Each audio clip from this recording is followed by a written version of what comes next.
Hello everyone, myself CA Kajal Deroliya. Welcome to our YouTube channel. हमारा आज का जो सेशन है वो CMA फाउंडेशन स्टूडेंट्स के लिए है. हमने CMA फाउंडेशन के लिए टेस्ट सीरीज स्टार्ट की थी जिसकी अपडेट हमने अपने व्हाट्सएप ग्रुप पे दी थी. ये हमारा फर्स्ट टेस्ट सीरीज था जिसमें हमने अलग अलग डेज पे पेपर ऑर्गेनाइज किए हैं. पेपर 1 जिसका टेस्ट ऑलरेडी कंडक्ट हो चुका है, आज हम लोग उसके क्वेश्चंस पे डिस्कशन करने वाले हैं. और देखो ये जो टेस्ट सीरीज के जितने भी क्वेश्चंस हैं ना, ये एग्जाम पॉइंट ऑफ व्यू से बहुत रेलेवेंट है. जो आपका कमिंग एग्जाम होगा, होपफुली आपका एग्जाम कंडक्ट होगा अगस्त 2021 में, उनके लिए सारे क्वेश्चंस बहुत रेलेवेंट है. तो चलो जल्दी से हम लोग स्टार्ट करते हैं अपना आज का सेशन. जहाँ देखो paper 1 that is economics and management की ये टेस्ट सीरीज है. ये हमने पूरे 100 MCQs यहाँ कवर किए हैं और ये 100 MCQs बहुत इंपॉर्टेंट है. तो ये सारे MCQs आप बहुत अच्छे से कवर करके जाना. क्लियर? चलो फिर हम लोग अपना आज का सेशन स्टार्ट करते हैं. हमारा फर्स्ट क्वेश्चन है, all the following principles are included in directing except follow up included है, यूनिटी ऑफ कमांड भी है, हार्मोनी ऑफ ऑब्जेक्टिव्स भी है, बट क्या कोऑर्डिनेशन पार्ट होता है डायरेक्टिंग का? नो. तो करेक्ट आंसर होगा B. Which among the following is not a quality for leader? Leader की क्या क्वालिटी होगी? Charming personality, communication skill, ability to take decision. But lazy attitude, अगर लीडर ही लेजी होगा तो फॉलोअर्स भी कैसे होंगे? लेजी. तो करेक्ट आंसर होगा B. Next, identification and grouping of activities to be undertaken in assigning them of different departments is. जब भी बात होती है ग्रुपिंग ऑफ एक्टिविटीज की तो हम बात करते हैं ऑर्गेनाइजिंग की. Next, determining how task are to be grouped is part of which management function. Again grouping की बात हो रही है तो करेक्ट आंसर होगा A, organizing. Next, dash defines management as a process of getting things done by and through others. इसका correct answer है C, Hicks. Next, refers to the network of personal and social relations that is developed spontaneously between people associated with each other. जब हम किसी organisation का part बनते हैं, वहाँ work करते हैं, तो नॉर्मली क्या होता है कि कुछ लोगों के साथ हमारा पर्सनल और सोशल रिलेशन बन जाता है. वो बेसिकली हमारे वर्क का पार्ट नहीं होता. और इस तरह के रिलेशन को हम क्या कहते हैं? Informal relation. दैट इज, इसका करेक्ट आंसर होगा C, informal organization. Next, a budget is an example of which of the following plan? Standing plan, informal plan, single use plan और स्ट्रैटेजिक प्लान. अगर budget की बात करें तो ये किस तरह का प्लान है? Standing plan. और अब देखो क्योंकि ये थ्योरी है तो थ्योरी में बेसिकली कोई पॉइंट डिस्कस करने वाला नहीं है. जहां हमें लगेगा कि कोई कॉन्सेप्ट डिस्कशन वाला है वहां हम कॉन्सेप्ट डिस्कस कर लेंगे. Next, the right to give orders and power to obedient is. जब आप राइट भी दे रहे हैं कि वो ऑर्डर भी दे सकता है और साथ ही साथ आप पावर भी दे रहे हैं, तो इस केस में इस प्रोसेस को हम कहते हैं अथॉरिटी. तो करेक्ट आंसर होगा B, authority. Next, a dash refers to the authority and responsibility for achieving the major goals of the organisation. अब इस क्वेश्चन का आंसर आप लोग कमेंट बॉक्स में कमेंट करोगे सो दैट हमें एक आइडिया लगे कि अगर आप इस टेस्ट में पार्टिसिपेट करते तो इस क्वेश्चन का आंसर आप करेक्ट कर पाते या नहीं. बेसिकली ये इंपॉर्टेंट है बहुत एग्जाम पॉइंट ऑफ व्यू से, इसीलिए हमने इसका आंसर पूछा है. Next, direction is a following function: communication, motivation, supervision. Correct answer होगा D, all of the above. According to dash employees love work as play और rest. No doubt Y theory. Next, which among the following is not a principle of delegation? Unity of command है, remuneration है, authority level principle नहीं है, functional definition है. Delegation का कौन सा part नहीं है? Authority level principle. Next, free rein leadership is also known as leisure. Next, planning involves analysis of policies, future course of action, review of past performance. Correct answer क्या होगा? D, all of these. Next, programmed decisions are concerned with. अगर हम programme decisions की बात करें तो ये repetitive और रूटीन नेचर के होते हैं, और नॉन प्रोग्राम्ड की बात करते तो वो नॉन रूटीन नेचर के होते हैं. तो करेक्ट आंसर होगा B. Next, Ali is working in XYZ company. He desires to get himself secure from crimes, company layoffs, and other adverse impacts. We can say that he fulfills the dash need. Safety need, esteem need, social need, self actualisation need. जब आप खुद को crime से secure करने की बात कर रहे हो, एडवर्स इम्पैक्ट से खुद को सिक्योर करने की बात करो, तो आप किसकी बात करो? सेफ्टी नीड की। Next, decisions which are repetitive and can be established well in advance to solve the day-to-day problems in an organization are known as programmed decisions. Next, in order to reinforce teamwork and commitment, managers should consider the use of rate individual peace plans, flexible benefits, fixed hourly wages, recognition and small financial rewards. Again, ये आपका homework है, इसका question आप लोग comment box में comment करके ज़रूर बताना। In the organisation reporting relationship is a function of, ये भी इंपॉर्टेंट है एग्जाम पॉइंट ऑफ व्यू से, इसलिए ये भी होमवर्क है। और ये सारे क्वेश्चन हम बता रहे हैं कि जो हम होमवर्क दे रहे हैं वो बहुत इंपॉर्टेंट है, तो उसका आंसर आप ज़रूर करना सो दैट हम उसका रिप्लाई कर पाएँ। Next, scientific management is concern with increased sales, application of scientific principles to the management of production, increase production through long experience. Correct answer होगा D, cooperation not individualism.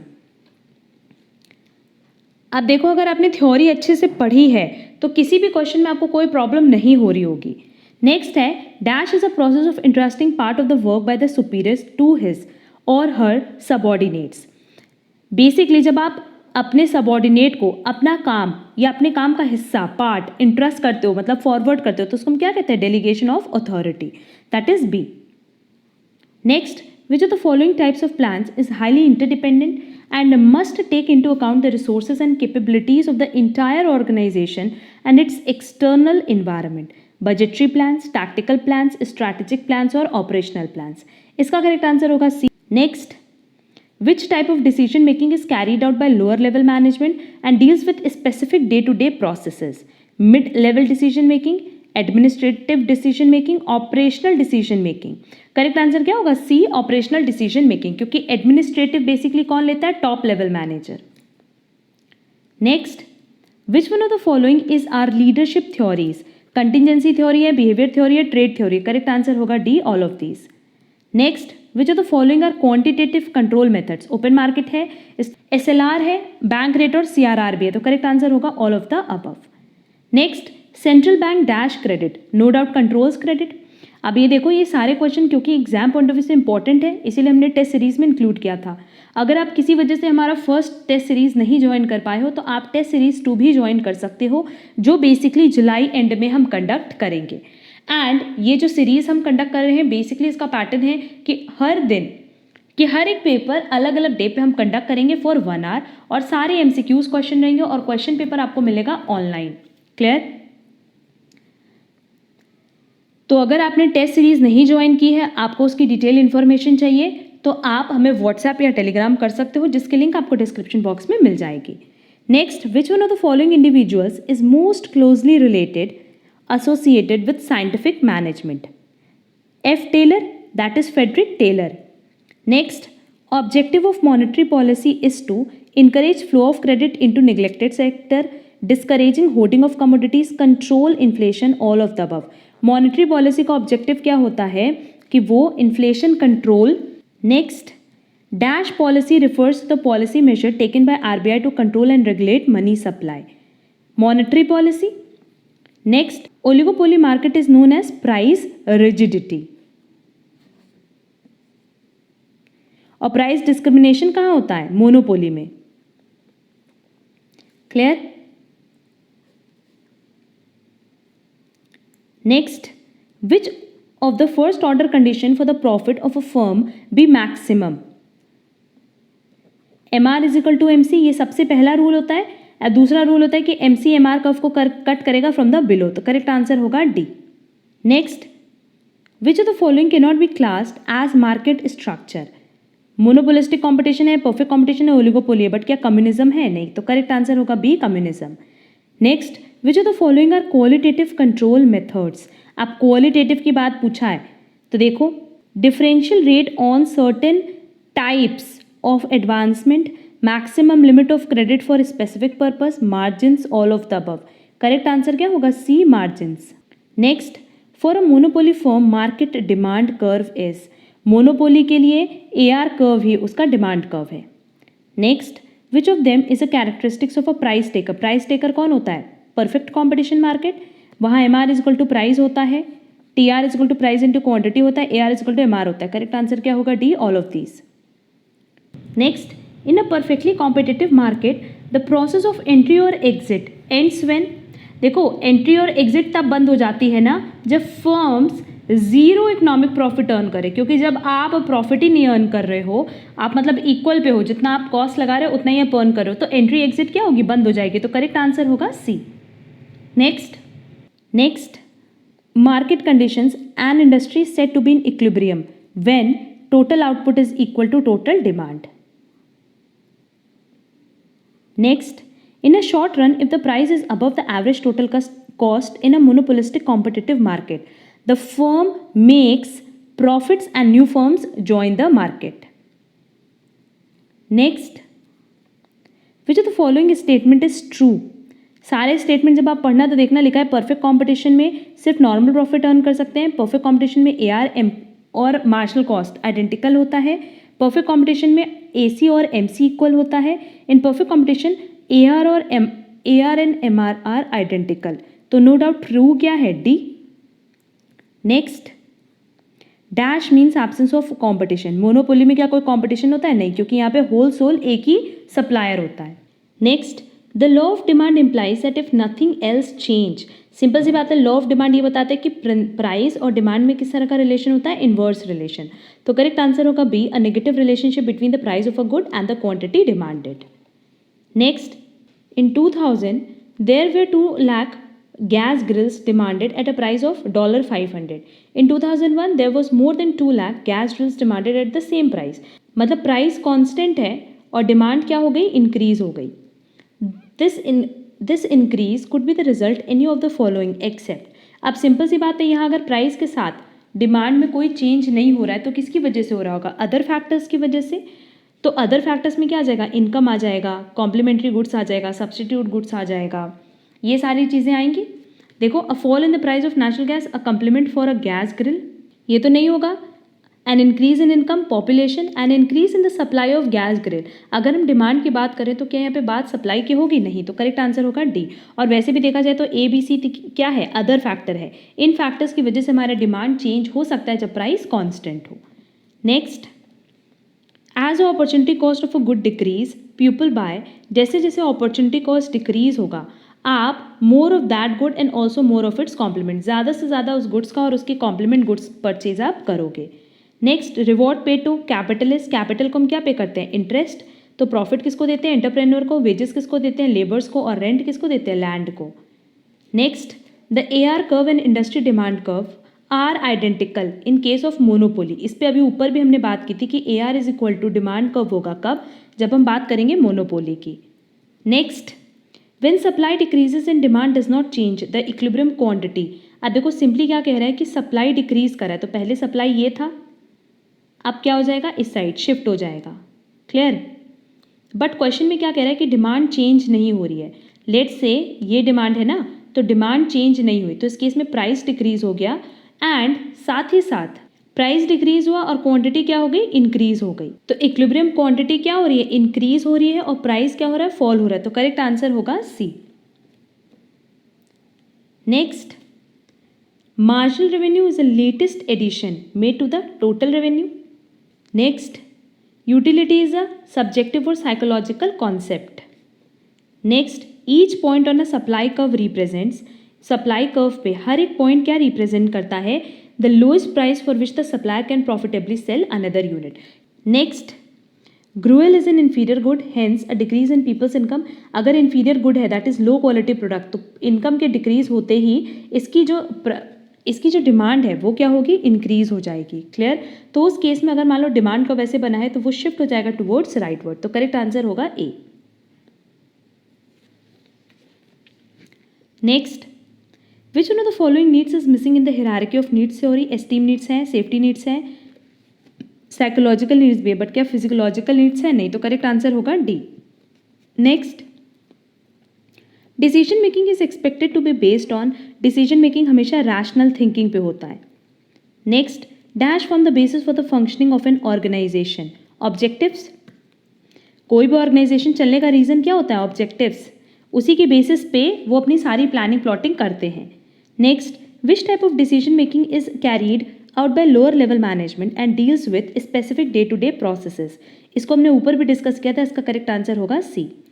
Next, concurrent control is also known as steering control. Next, when the price of a complementary product falls, the demand for the other product will, अगर complementary product की price fall होगी तो उस case में दूसरे product की जो demand है वो क्या होगी? increase। क्यों? क्योंकि complementary goods के बीच में किस तरह का relation होता है? inverse relation। clear? तो correct answer क्या होगा? C, increase। Next, managers having the least authority and are at the lowest level in the hierarchy of the organization are called middle level, first line manager, top level manager। Correct answer होगा D, क्योंकि उनको lower level या operational level बोला जाता है। Next, a threatened strike action by labour union to force management to accept the demands is an example of which of the following power? Coercive power. Next, dash as a special type of plan prepared for meeting the challenges of competitors and other environmental forces. अगर हम challenges meet करने की बात तो इसका correct answer होगा D, strategy. Next, decision making is expected to be based on again rational thinking. Next, the essence of management is coordination. Next, if the price of a burger rises from 12 to 20 और and जो sales है वो decrease हो गई 300 to 200, तो देखो price पहले कितनी थी 12, अब कितनी है 20, और डिमांड पहले कितनी थी 300, अब कितनी है 200। तो सिंपली ईडी कैलकुलेट करना है, तो करेक्ट आंसर होगा D. Next, pricing for selling the same commodity at different selling prices is known as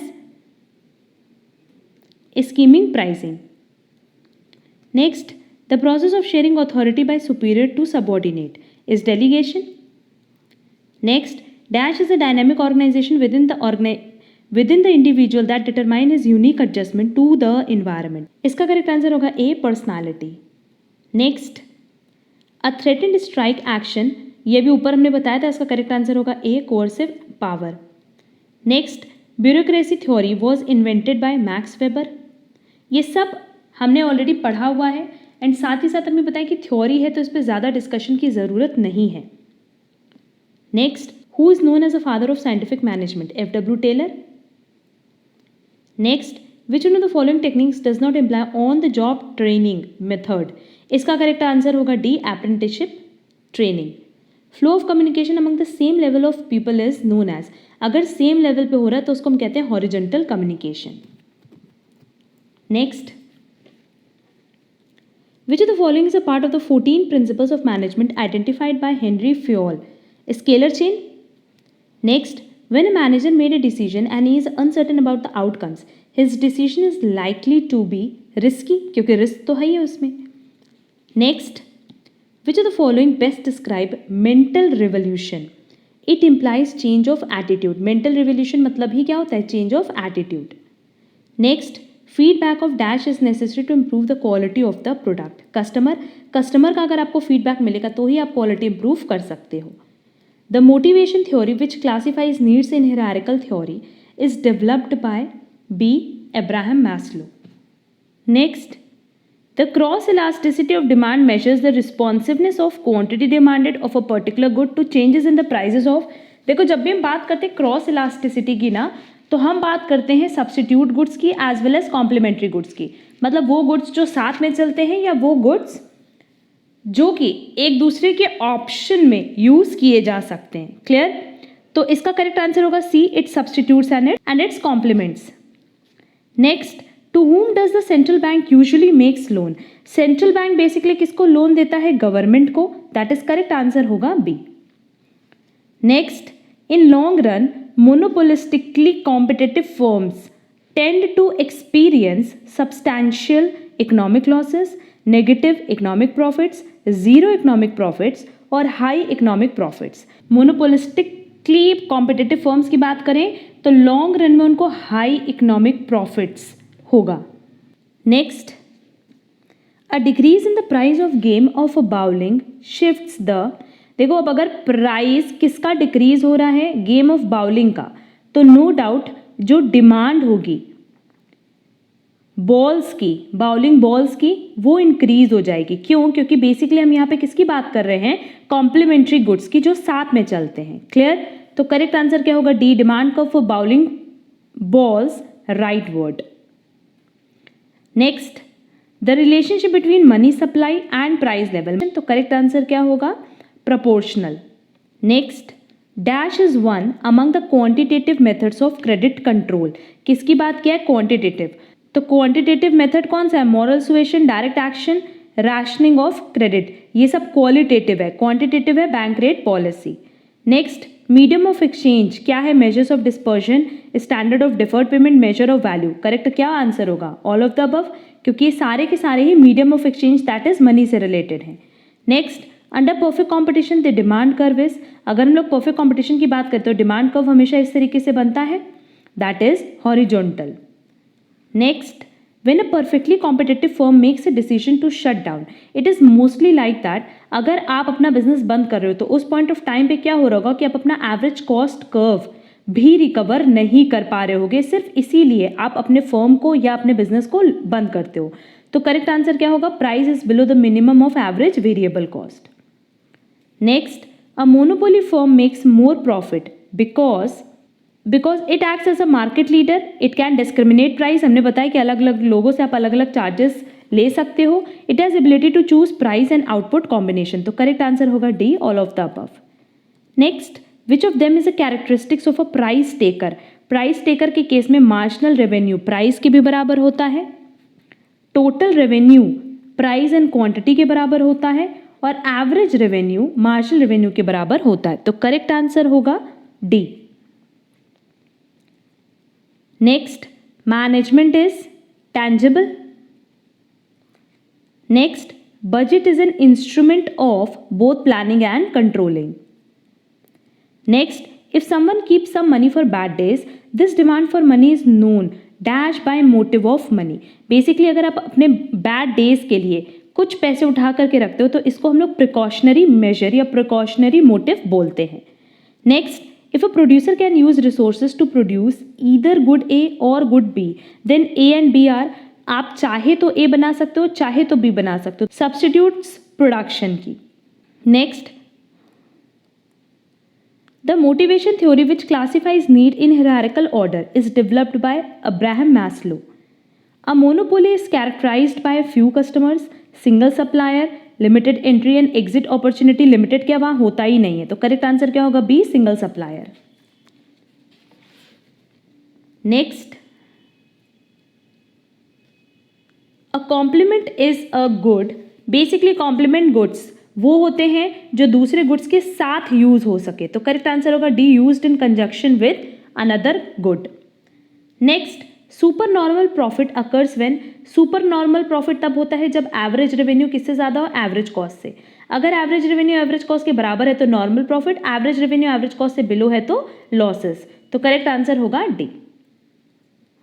next, micro economics is not covered with the behaviour of aggregate demand, क्योंकि micro मतलब जब हम individual की बात करते हैं. Next, principles of specialisation requires division of labour, क्योंकि देखो स्पेशलाइजेशन तभी होगा जब आप सबको डिवाइड कर पाओ. Clear? In a competitive market dash is a price taker, firm is a price taker. Next, total output is maximum when, total output तब मैक्सिमम होता है जब मार्जिनल प्रोडक्ट क्या होगा? जीरो, तो करेक्ट आंसर होगा बी. नेक्स्ट, क्वेश्चन नंबर 99, अभी हमने ऊपर बताया था कि इसका करेक्ट आंसर होगा coercive power. And last question हमारा है, non programme decisions are typically made under a condition of which of the following. देखो हमने ऊपर भी बताया था कि नॉन प्रोग्राम की हम जब भी बात करते हैं तो वहां पे कुछ भी रूटीन में या रेगुलरिटी में नहीं होता, तो करेक्ट आंसर क्या होगा? अनसर्टेनिटी. क्लियर?